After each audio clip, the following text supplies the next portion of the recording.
Bonjour à toutes et à tous, bienvenue dans Fréquence Entrepreneur, l'émission qui met en valeur des parcours inspirants d'entrepreneurs qui innovent, qui façonnent l'économie d'aujourd'hui et qui au fond transforment le monde. Ce podcast vous est proposé par LCL dans le cadre de sa tournée L'énergie d'entreprendre. Nous sommes allés à la rencontre de 10 000 entrepreneurs en France. Je suis Serge Magdelaine, je suis le directeur général de LCL et je suis ravi de vous accueillir pour ce nouvel épisode. Aujourd'hui, nous sommes en plein cœur de Paris, rue La Boétie, devant le village Baïséa et vous comprendrez tout à l'heure pourquoi.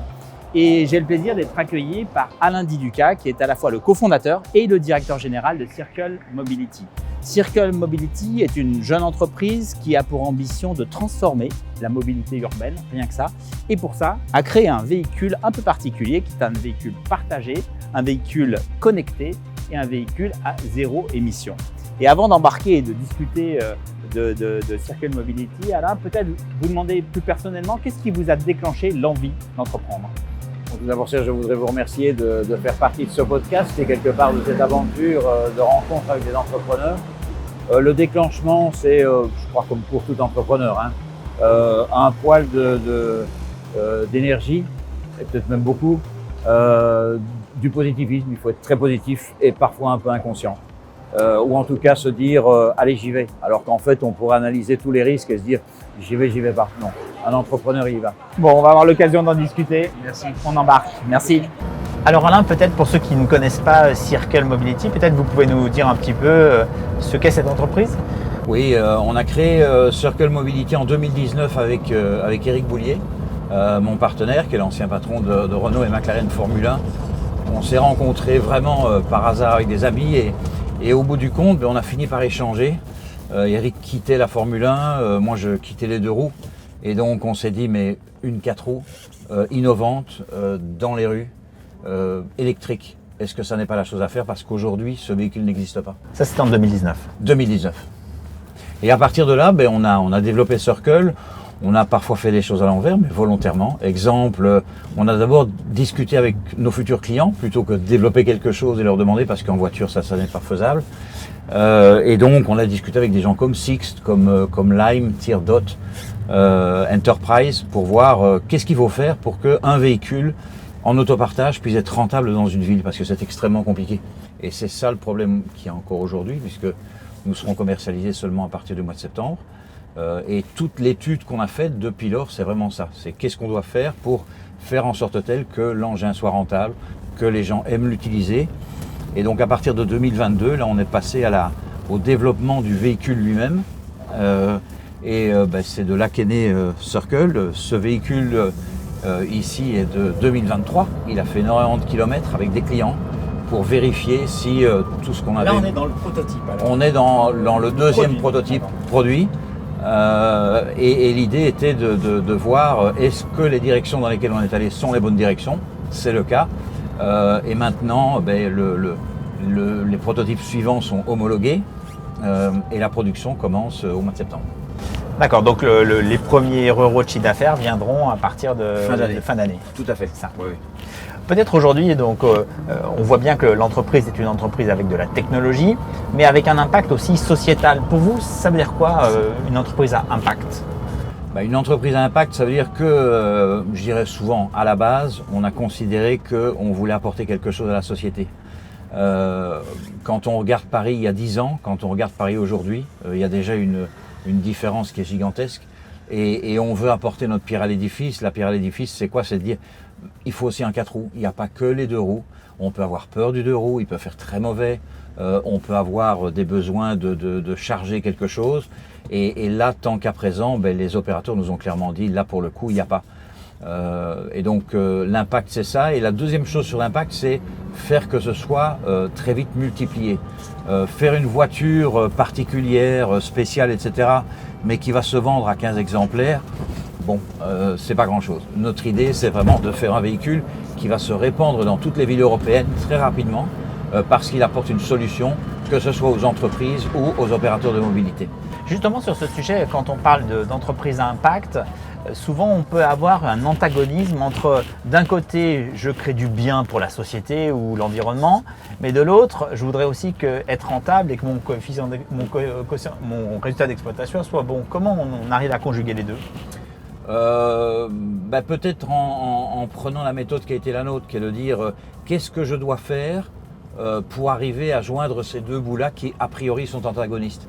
Et en fait, on a très vite compris qu'il fallait créer un véhicule pour l'autopartage. Ce n'était pas changer un véhicule qui existait pour l'adapter à l'autopartage parce qu'il y a trop de contraintes.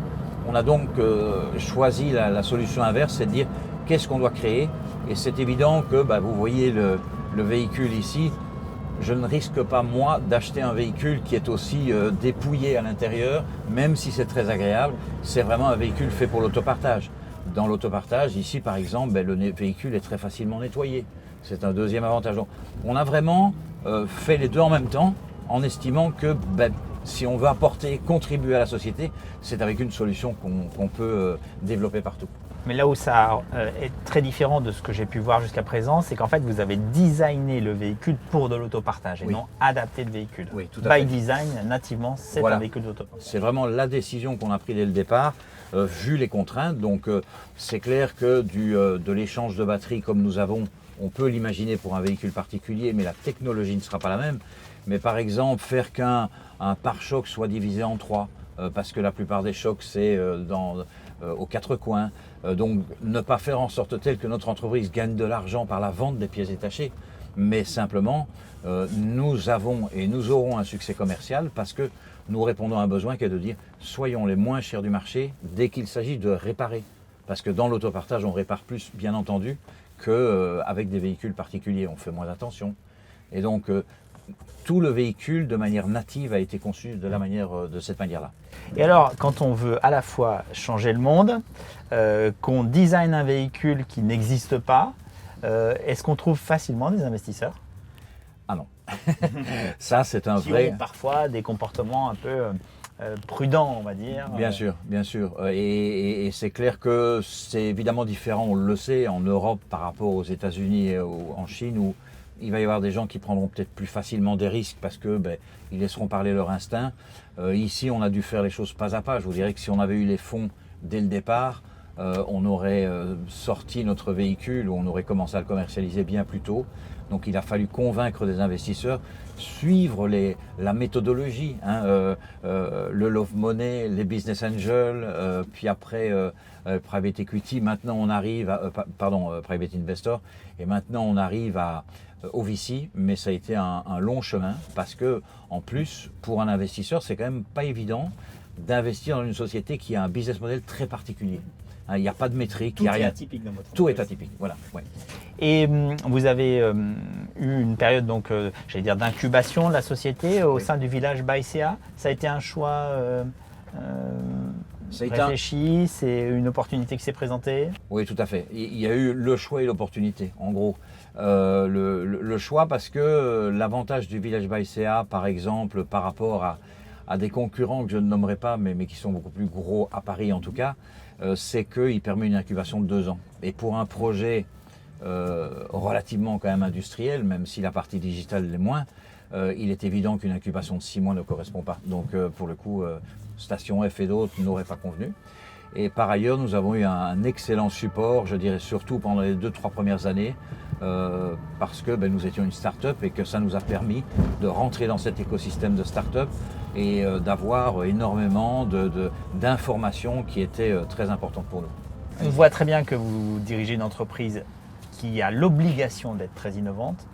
Qu'est-ce qui, d'après vous, doit être repensé dans le marché de l'autopartage ?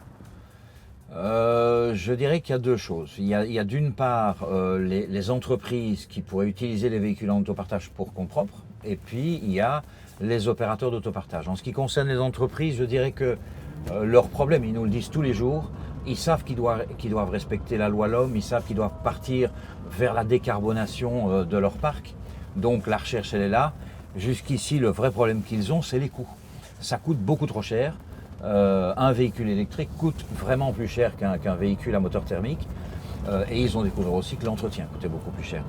Donc ça, c'est un vrai point pour les entreprises. Le deuxième point clé, c'est notre système d'échange de batterie swap, qui pour eux fait sauter également un verrou. C'est le verrou de où vais-je demander à mes salariés de remplacer les batteries, de recharger les batteries.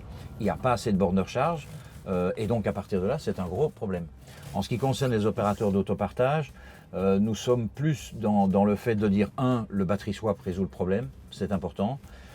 Ils sont moins concernés par la loi LOM parce que quoi qu'il arrive, ils le feront. Donc eux, ils n'ont vraiment pas le choix. Le coût des réparations et des pièces détachées chez eux est extrêmement important et la façon de le faire, c'est-à-dire que nous apportons une technologie digitale qui permet aux véhicules d'être quasiment tout le temps disponibles. Et pour eux, ça c'est fondamental en termes de chiffre d'affaires. Et vous pouvez nous expliquer un peu cette innovation de battery swap? Oui. Ça consiste en quoi? Alors le battery swap, en fait, l'idée nous est venue de par peut-être mon métier antérieur, puisque j'étais dans les deux roues. L'idée c'est quoi? C'est que dans le sous-bassement du véhicule, nous avons 6 modules de 2 kg et ces modules vont être interchangés au moment où il y en a le besoin. Ce que nous apportons, c'est une extrême souplesse et une extrême précision. Donc, dans le système de gestion de notre client, apparaissent les niveaux de chaque véhicule. Et lorsqu'il s'agit d'un opérateur de mobilité, c'est plutôt un salarié d'une entreprise de service qui viendra swapper les modules en pleine ville. D'accord. Donc le véhicule est stationné, où qu'il soit, on va swapper, donc le véhicule ne sera pas... J'arrive avec des batteries pleines et oui. Je les remplace. On les remplace par... j'arrive avec des batteries et on remplace les batteries vides. Voilà. Et après, qu'est-ce qu'on va faire avec ce petit véhicule qui tire une remorque? On va retourner dans un parking souterrain et où là, l'équipement est déjà prêt pour que cette remorque puisse être tout de suite remise sur le secteur. Nous faisons de la recharge lente, ça dure 4 heures, c'est très très simple et ça coûte beaucoup moins cher. Concernant une entreprise, ça peut être le Crédit Lyonnais. Le Crédit Lyonnais prend un petit parc de 50 voitures pour ses salariés pour qu'ils se véhiculent en ville.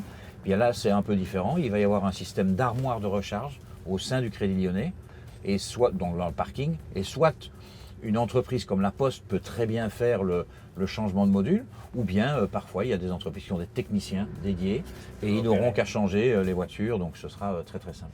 On voit bien que c'est une entreprise qui est à la fois au confluent de technologie et de software, d'industrie, puisqu'il y a quand même un véhicule qui a été conçu, et puis aussi de process de gestion de services derrière. Oui. Vous diriez au fond que Circle c'est un peu détroit ou c'est plus l'un que l'autre?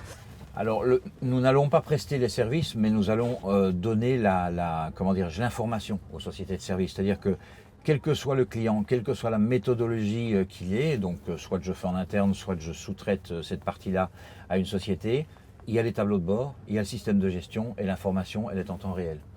Donc, on fait ça, on développe un système digital, on le fait en interne parce que on estime que sous-traiter à d'autres sociétés, comme ça n'existe pas, c'est leur apprendre un métier et payer pour ça. Donc on s'est dit, on va le faire chez nous. Les autres choses, c'est la partie industrielle, c'est oui, on est parti dans une direction qui est assez disruptive, comme l'a été par exemple la Citroën Ami. Hein. Le jour où Carlos Tavares décide de faire ça, tout le monde l'a pris pour un fou, il avait raison. Mais il a touché son marché, ça n'a rien à voir avec le nôtre. Son marché, c'est un marché B2C. Troisième véhicule ou deuxième véhicule de la famille. Chez nous, c'est pas ça. On est en pur B2B, on restera B2B. Ça, c'est vraiment important pour une start-up comme la nôtre. Un business model comme celui-là est nettement dérisqué, nous permet d'avoir à la fois de la flexibilité, mais aussi de la vue à long terme. Donc voilà, je dirais que le reste, c'est de la technologie voiture aussi, et ça, tout est fait en interne. Vos clients, vous, ce sont les DRH de grandes entreprises? Oui, dans les grandes entreprises, c'est toujours un peu compliqué. C'est parfois des RH, c'est parfois fleet manager. Voilà. Quoi qu'il arrive, le directeur financier interviendra. Quoi qu'il arrive, les achats interviendront. Et quelque part, le bénéficiaire sera peut-être DRH. C'est un peu comme ça que ça se passe.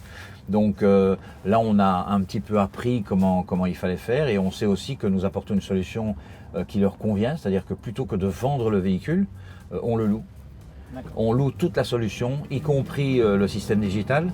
Et pour une grande entreprise, c'est quand même un grand réconfort. Elle n'a pas besoin de lignes de crédit, elle les a.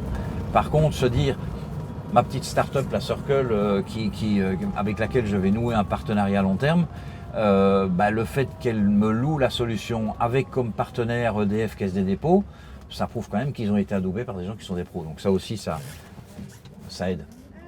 Peut-être, si je reviens sur les 6 années maintenant d'histoire entrepreneuriale de Circle, depuis 2019, qu'est-ce que vous referiez différemment? C'est une très bonne question et en même temps, je me dis que qu'est-ce qui a fait qu'on a été peut-être plus lent? Ça a été les levées de fonds. Est-ce qu'on peut le faire différemment? Je ne suis pas sûr. Peut-être que oui, peut-être que non. Oui, il y a eu à certains moments aussi des erreurs de casting. Ça arrive dans n'importe quelle entreprise, que ce soit des castings pour des fournisseurs ou des prestataires ou que ce soit des castings en interne. On essaye de minorer ce genre d'erreurs. Mais en gros, pour vous donner une idée, ce véhicule a été destiné de mémoire en 2021. Il n'a plus évolué depuis. Et on a eu un taux d'acceptation qui est plus que remarquable puisqu'on est quasiment à 100%. C'est-à-dire que les gens qui roulent dedans trouvent le véhicule agréable et qu'ils voudraient vraiment le conduire le plus rapidement possible. Donc je crois qu'on a touché la cible de l'utilisateur, on a touché la cible des entreprises. Donc voilà, c'est un long chemin, j'en conviens. C'est sûr que si on avait été une filiale d'un constructeur, peut-être qu'on aurait été plus vite, possible, mais est-ce qu'on en serait là et avec les mêmes perspectives, j'en suis pas sûr.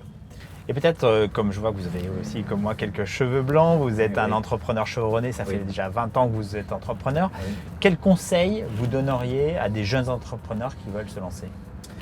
La première chose, c'est le marché. Ça, on l'a vu plusieurs fois. C'est qu'il y a des entrepreneurs qui se lancent dedans en se disant j'ai une bonne idée, techniquement je sais comment il faut faire, et puis après ils se retrouvent sur le marché et ils cherchent le client.